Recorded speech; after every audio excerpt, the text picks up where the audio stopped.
jeg by på noe kakao?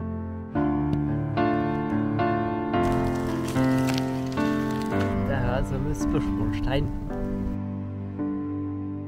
Så det hender at det er folk her. Et tøft landskap. Med ulv. Her har han gått igjen.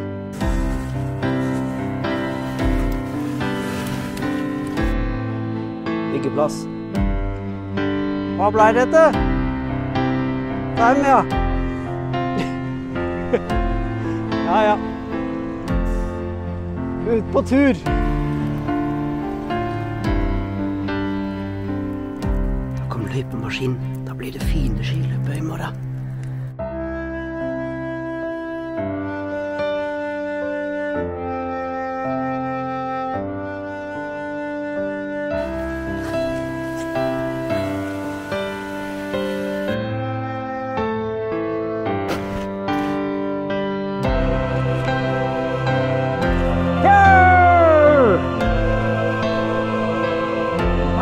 Fisk!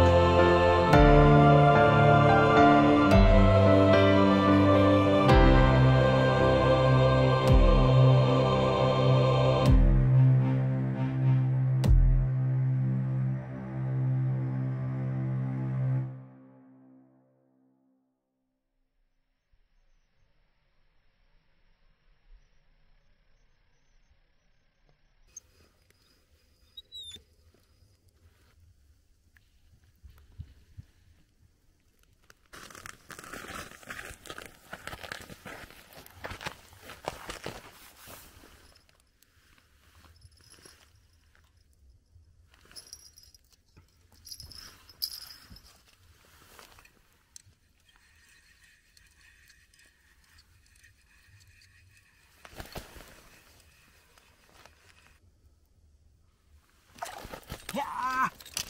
Woohoo! Nydelig fisk!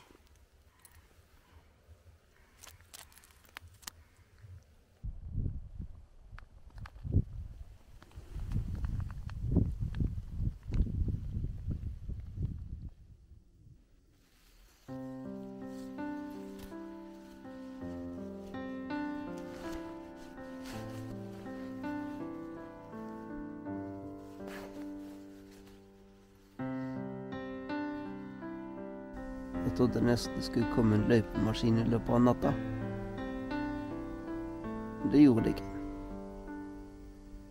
Men tro det eller ei, så kom det noen snøkorn. Det var ikke mange. De ligger pent og pyntelig opp på duken. Utrolig heldig med været. Det som er fint når man legger seg tidlig på kvelden, da får man med seg denne flotte morgenstemning når lyset våkner. Sakte, men sikkert så blir det mer og mer lys. Etter hvert så kommer sola og skinner på toppen av trærne. Og så er morgen full da.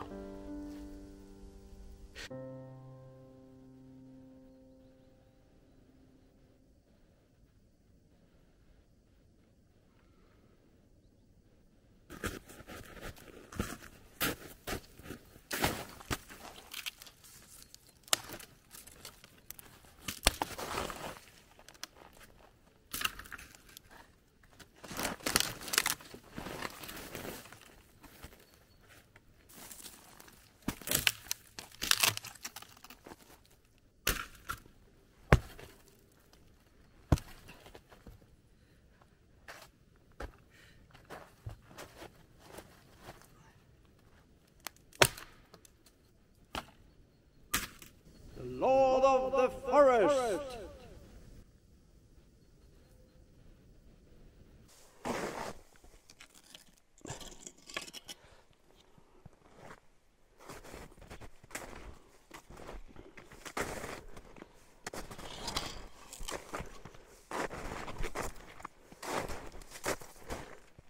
Jeg har jo med meg truger, men å bruke dem altså. Kjære svoger, du får tilgi meg at jeg ikke bruker utstyret ditt, som du var så snill å låne meg.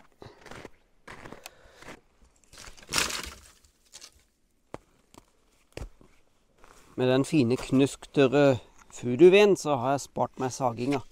Da kan jeg pakke den vekk.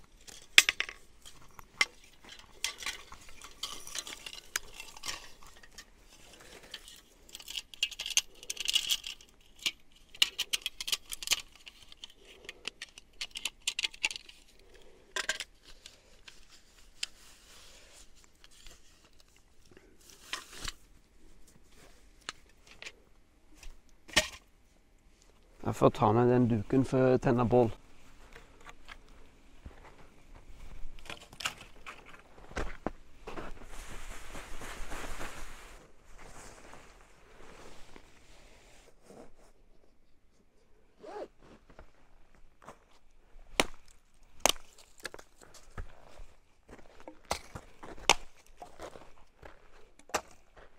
Nå har jeg ved til langt på dagen.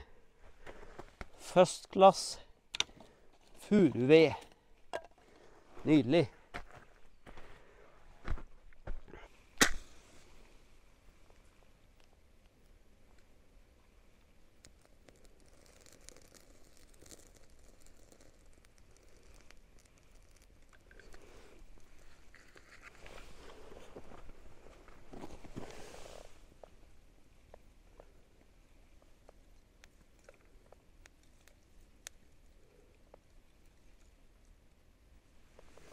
Det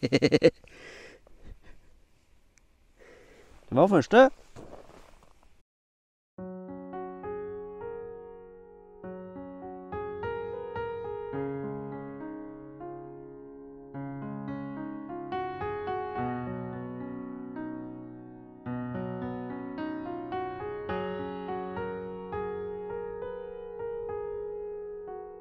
Jaggu hørte jeg noen skiløper.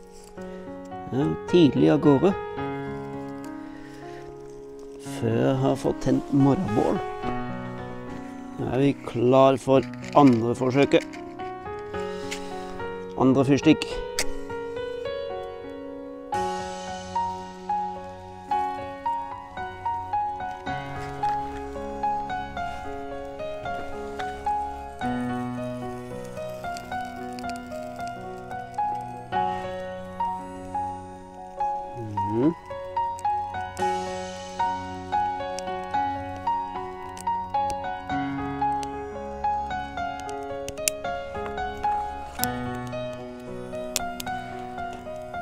Disse tynne grankvister, de brenner bra.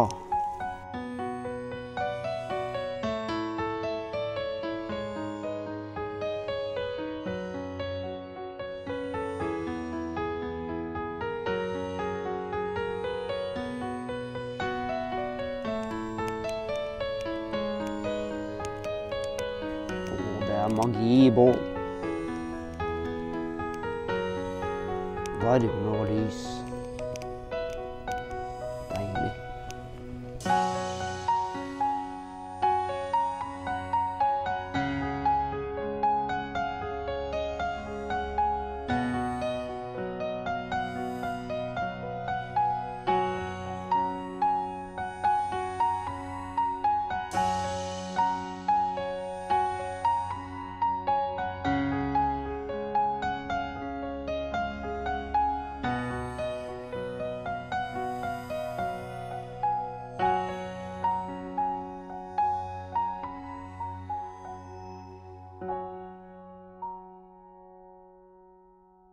Når bålet smelter snøen, så blir det sånne fine iskrystaller som stikker ut. Hygiene på en sånn tur, det er litt så som så. Jeg har kokt opp litt vann. Jeg får vaske de hendene mine, for de var noe skikkelig... Hjelper det ikke. De blir bare svarte. Svart i alle sprekker og litt sår og litt av hvert. Men noe som man må virkelig, som er viktig, det er håret. kan ikke gå i skiløypa sånn. Jeg har ikke tatt med meg kam, men jeg har Dette var en grønnsaksbørste. Når vi overnattet i snøhule, så brukte vi sånne her til å børste skoene rein på snø. Og så pakker vi skoene ned i soveposen, at ikke de skulle fryse. Ha på litt grann vann. Sånn.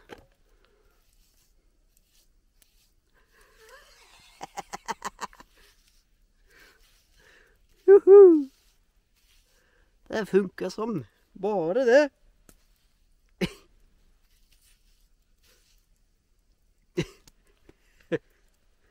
Stress med håret. Neida. Det eneste som er viktig, det er å pusse tenner, synes jeg.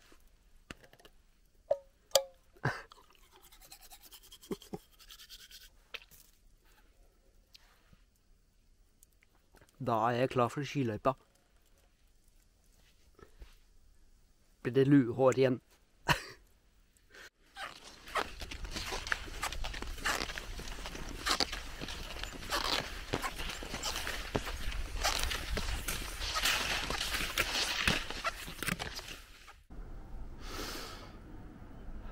Jeg prøver jo å gjengi mye på kamera, men lukten greier jeg dessverre ikke å gjengi. Her driver det med hogst. Det lukter nyhøgd gran. Åh, det er nydelig det.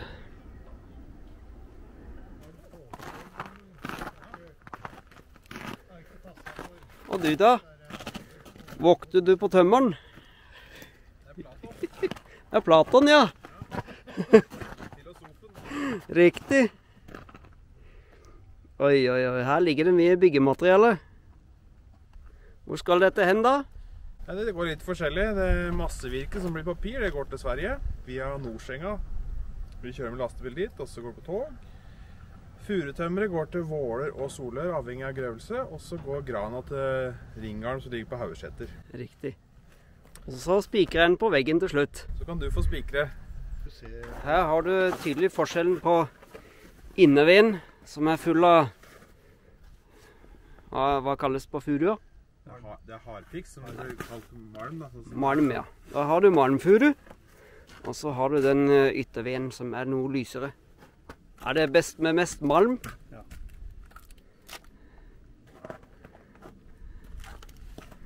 Da blir det best tømmer.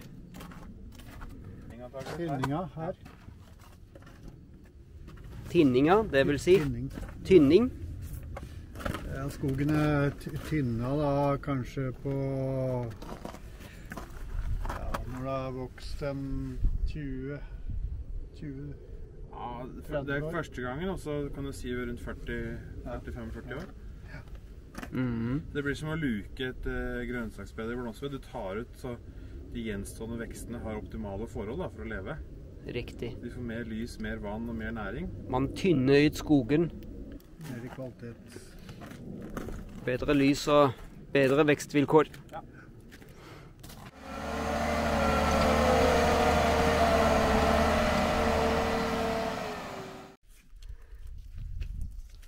Her går det rubler og bit, men det står noen sånne tørre igjen da. Hvorfor lar de tørre stå igjen? Nei, det er en del av livsløpstrærne våre. De skal stå igjen til naturlig forfall. Og så er det veldig yndet som utgangspunkt for rovfugler å sitte der og speide etter byttedyr. Aha. Da har jeg fått svar på det, for det har jeg lurt på mange ganger. Det er veldig vanlig at de sitter der og fanger mus og lignende da. Riktig.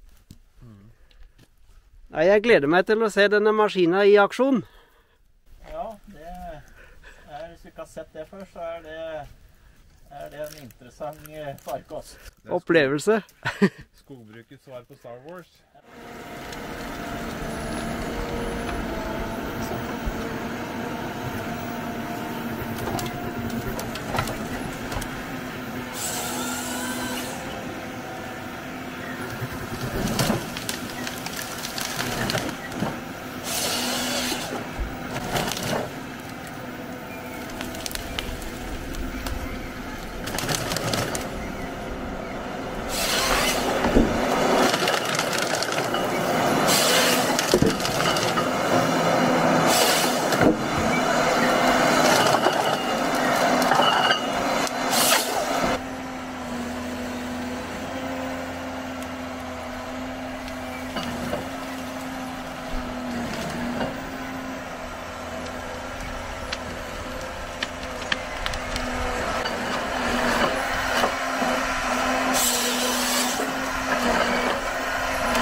herlig å se en hogstmaskin i aksjon.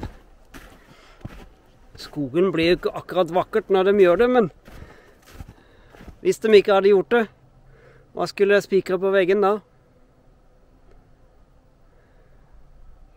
Sånn er det.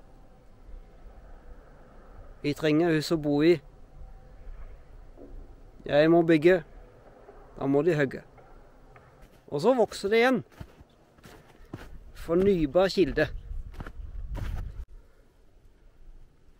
Se hvem som er sponsor her.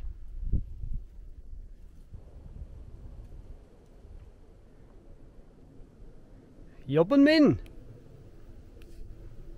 Nå er jeg snart halvveis på Rommingsåsen. Flotte skiløyper.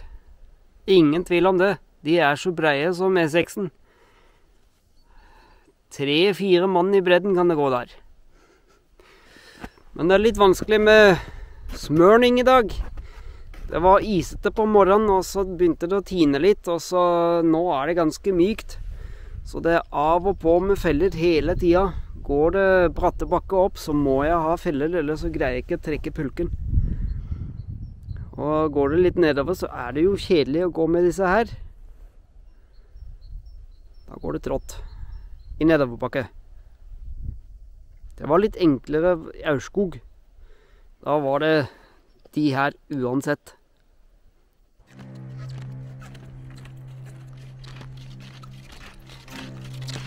Det er jo reneste motorvei.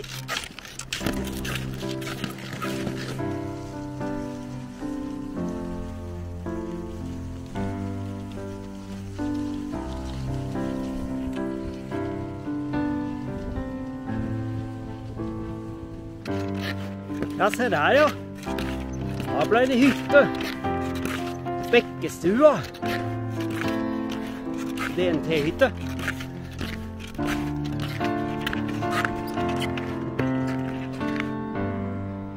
Stor, fin hytte der oppe i skauen, ja.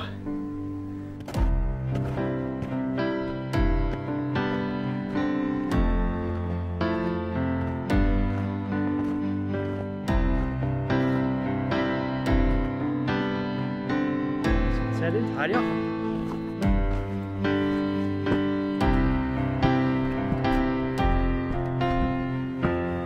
Det er stengt.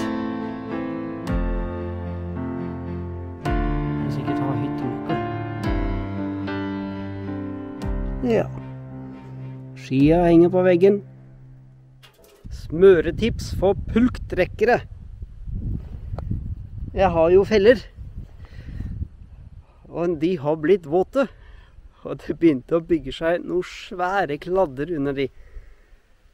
Så de gidder jeg ikke å ha på lenge. Så er du på langtur, feller, prøv å tørke dem med bålet. Det tror jeg lønner seg. Men jeg fant en lur måte hvordan jeg kan smøre skia mine, og det funker i dag. Da har jeg gjort følgende. Jeg har smørt i hele skiets lengde. Ja, jeg vet det rimer jo ikke.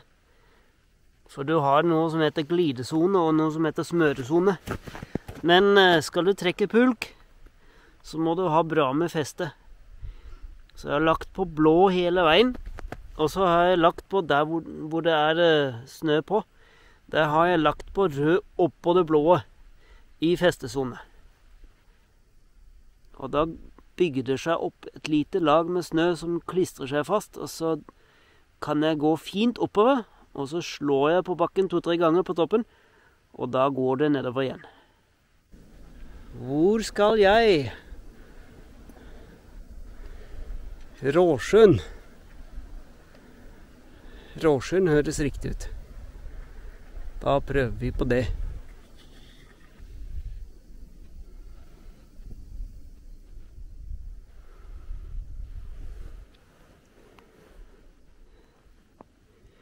Da har jeg bladd om til siste del av kartet.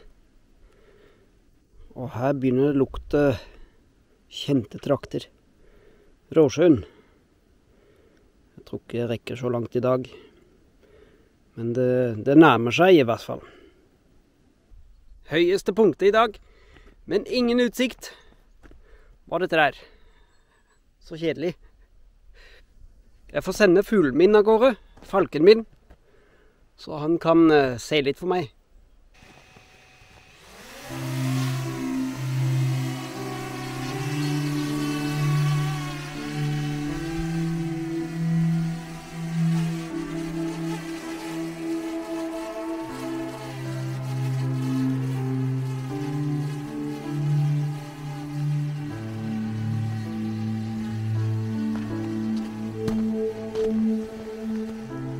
Se Varingskollen, ja.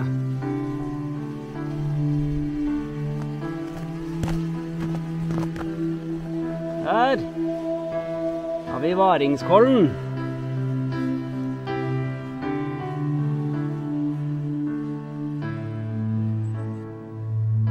Og skau. Og skau. Og atter skau.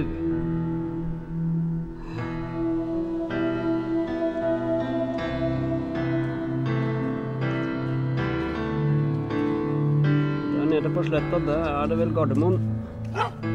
Oi. Får jeg besøk? Hallo.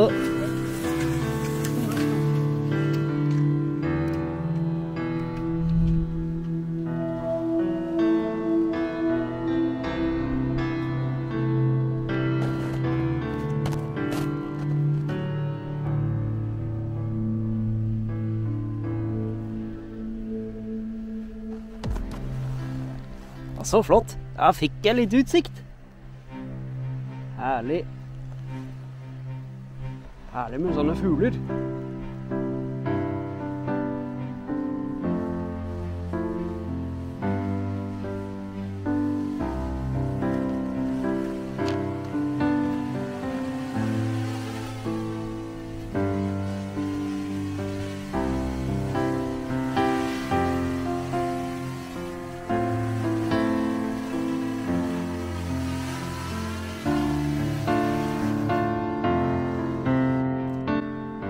Fugleperspektiv. Det gjør seg det. Fri som en fugl. Frihet. Da har vi frihet igjen.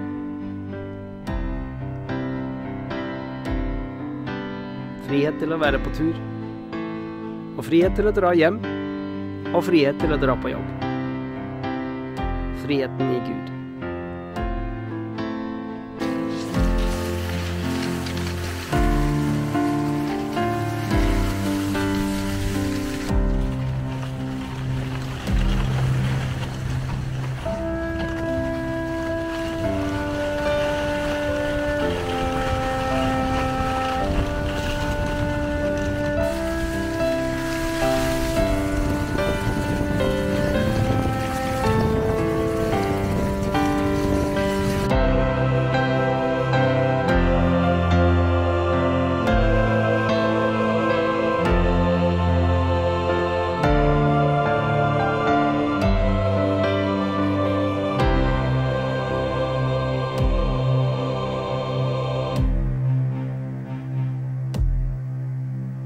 Nydelig kveldshimmel ved Bjartnessjøen. Det har gått langt. Jeg tror jeg blir her i natt.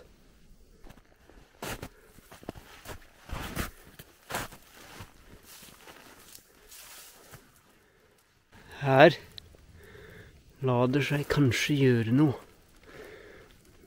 Få vekk noen greiner og så lage meg seng her. Sover jeg bare under granbuska.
kom løypemaskin. Da blir det fine skiløper i morgen. Dette er det nærmeste jeg kommer snøhule på denne turen. Under denne granbuska. Men jeg tror jeg skal spenne opp en duk. Det kom noe snø. Litt grann. Det gikk rett gjennom. Får ete ferdig først, og så henger jeg opp duken og slukker bålet.